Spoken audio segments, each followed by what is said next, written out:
Oke, selamat pagi. Assalamualaikum. Ini nyala nih. ABS-nya nyala. Barusan sih dibaca pakai scanner roda sebelah kanan ya. Front right rusak. Ya. Jadi biasanya ngaruh ke matic ya.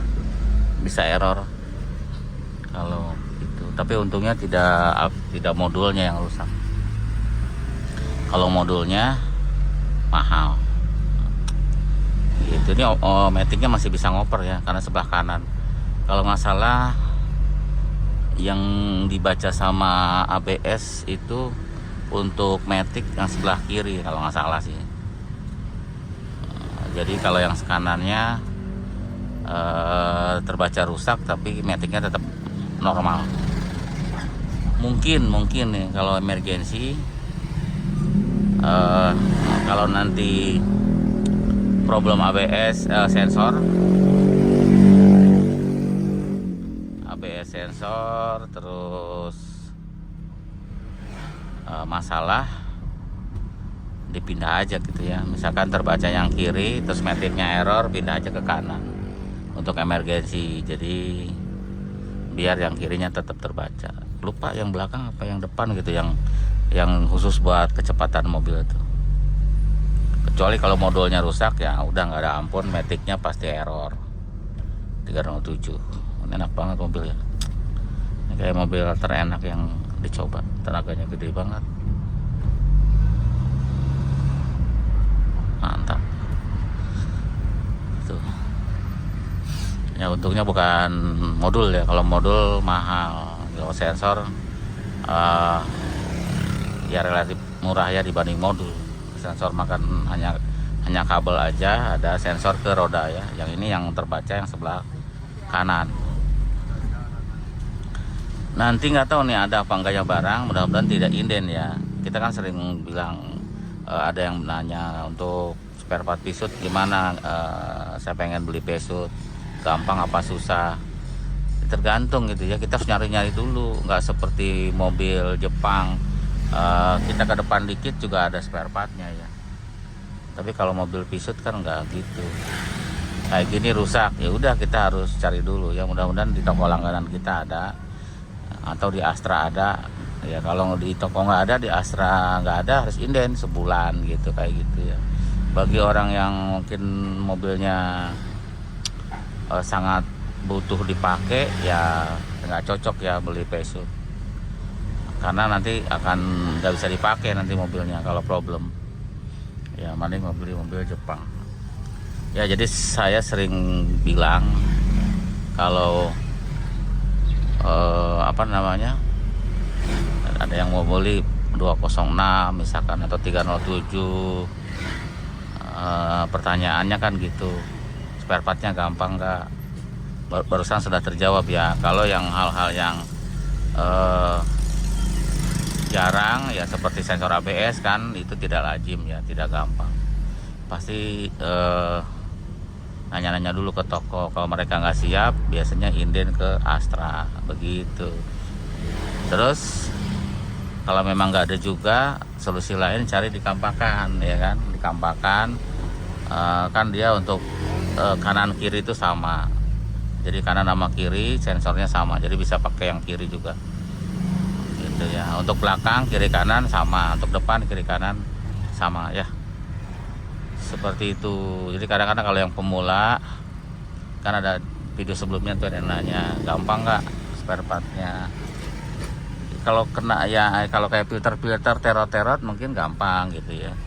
Kenanya kalau mungkin sensor ABS, terus modul ABS, terus throttle motores, terus pompa power steering, terus kompresor, terus apalagi part body ya, terutama part body. Mencari spion wah susah itu, cari kaca susah gitu. Nah kayak gitu ya, mobil Jepang kan banyak gitu intinya gitu ya. Tapi kalau yang pas moving kayak terot busi gitu-gituan sih ada gitu ya. Ini ngebut salah jalan juga ngeri kan. Kalau dibilangin pasti marah-marah. Seperti itu ya untuk spare part. Untuk miara pisut harus ya mungkin harus ikut komunitas biar dia bisa nanya-nanya kan. Terus ada akses juga beli di online di luar negeri gitu. Karena sekarang kan online luar negeri juga nggak segampang dulu ya. Dulu ada Alibaba, ada sebagainya, AliExpress dan sebagainya banyak, ada eBay. Sekarang kan nggak bisa masuk ke Indonesia gitu ya. Jadi susah untuk cari spare partnya dibanding mobil Jepang yang banyak gitu. Banyak lah toko-toko mobil Jepang. Mobil Eropa ya susah, nggak segampang itu. Part body misalkan sensor termasuk sensor mesin juga nggak gampang nyarinya ya. Ada paling KW gitu. Kalau yang ori pesan ke Astra, kemarin saya mesen hampir sinkronis itu buat transmisi hampir 2 bulan mesen ya. Jadi kalau memang mobil itu barang itu vital kan, mobil sebulan nggak bisa dipakai ya, kecuali kalau masih bisa dipakai gitu. Kalau yang vital misalkan sensor yang rusak terus harus inden kan, nunggu dulu karena mobilnya nggak hidup, mogok. Ini enak nih tuh. Tapi kalau lagi normal, waduh mobil tuh enak ya Wish itu. Jadi kalau udah nyoba baru ngerasa. Tapi kalau katanya mungkin nggak bisa. Pasti kalau yang udah nyoba baru nanti komentar, iya enak gitu. Tapi nggak enaknya kalau ada kerusakan, cari spare partnya. Bengkel juga tidak sebanyak bengkel mobil Jepang kan. Dia harus khusus bengkelnya, nggak bisa sembarangan. Gitu. Untuk ini Matic-nya nggak ngelok. Coba kalau ngelok. Ini Matic-nya normal, nggak ngelok. Tinggal kita pesenin aja barangnya. Ya, tadi udah dibaca pakai scanner.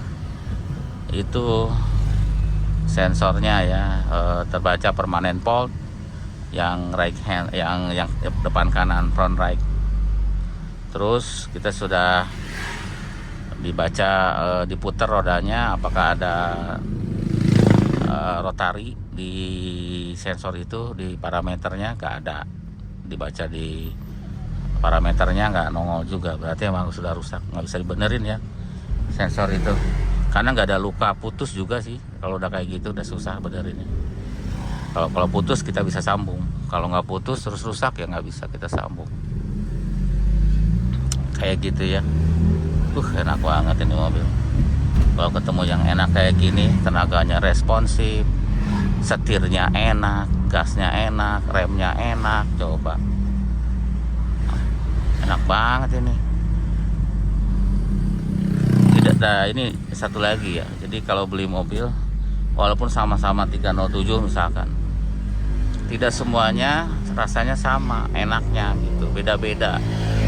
Jadi kalau beli mobil enak tuh menurut kita ya, karena mungkin menurut orang lain beda.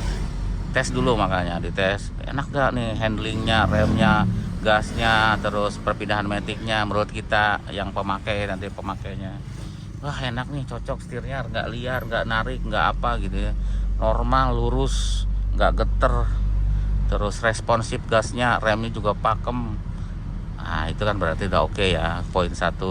Nanti baru ke poin yang lain, suhu mesinnya normal nggak, terus bunyi-bunyi kaki nggak, terus ada oli bocor di mesin nggak gitu, nanti suaranya halus tidak, digas ngebul tidak gitu kan.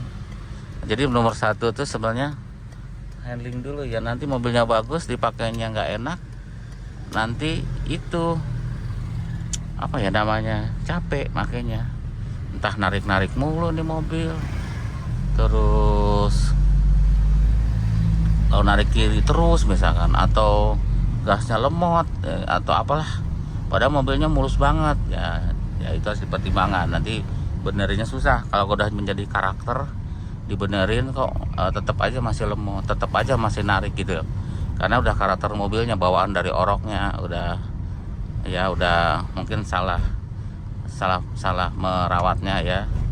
Nah itu susah balikinnya supaya mobil itu enak. Ini nongol apa nih suara? Automatic gear fault tuh nongol. Ya automatic gear fault, jadi memang ngaruh ya. Suatu waktu dia akan ngelok. Kayak gitulah ya. Jadi memang ABS patut dibenerin kalau yang ini. Tapi kalau 807 biasanya kalau rusak ABS-nya, Matic-nya masih bisa jalan normal. Ada plus minus juga ya. Sensornya udah datang. Asli.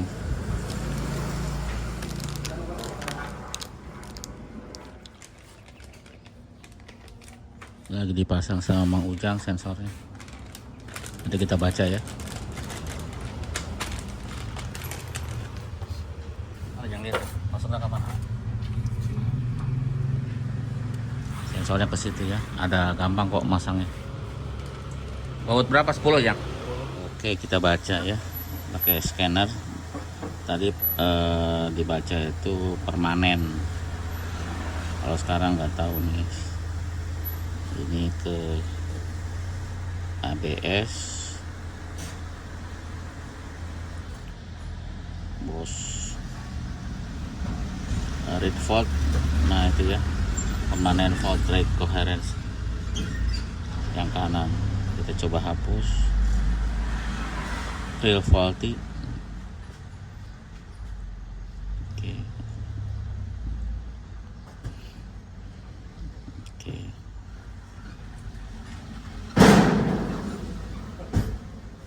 Kita off. Kita on.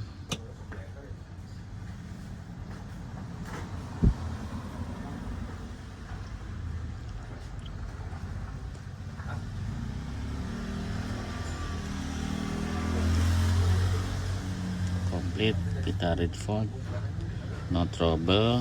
Kita coba read datanya, dinamik, front right. Oke, Jang diputar Jang.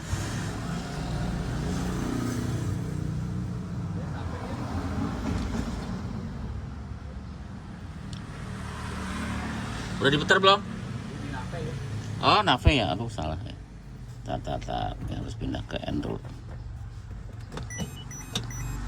Oke, udah di end. Yuk. Nah, udah naik. Udah ada tuh angkanya. Udah Jang, ada Jang. Angkanya sudah naik. Harusnya sudah oke ya. Tuh udah naik. Tuh yang sebelah kanan tuh kelihatan. Tuh. Oke Jang, rapin Jang. Nanti kita coba habis ini ya. Sudah terbaca, harusnya sudah hilang. Si Ujang udah puter-puter bannya, dan di sini ada kecepatannya nongol ya, si RPM-nya. Jadi harusnya sudah oke. Ya, nanti kita coba jalan habis ini. Pasang ban dulu sama si Ujang.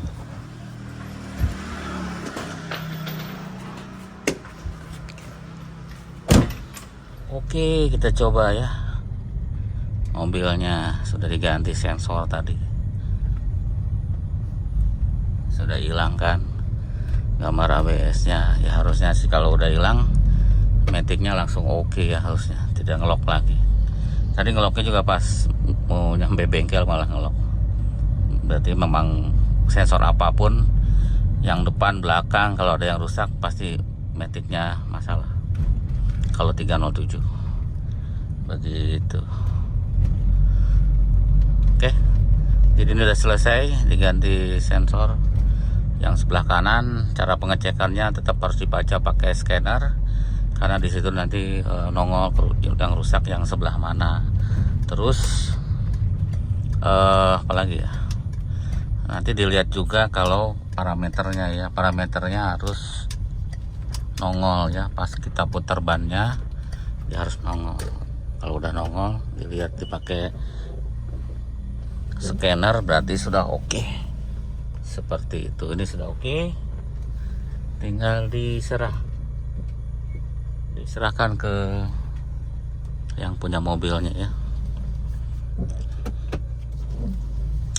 Jadi pengecekannya kurang lebih seperti itu. Terima kasih sudah selalu menonton Kamil Motor. Mudah-mudahan ada manfaatnya. Sampai jumpa lagi di video berikutnya. Mobilnya enak ini.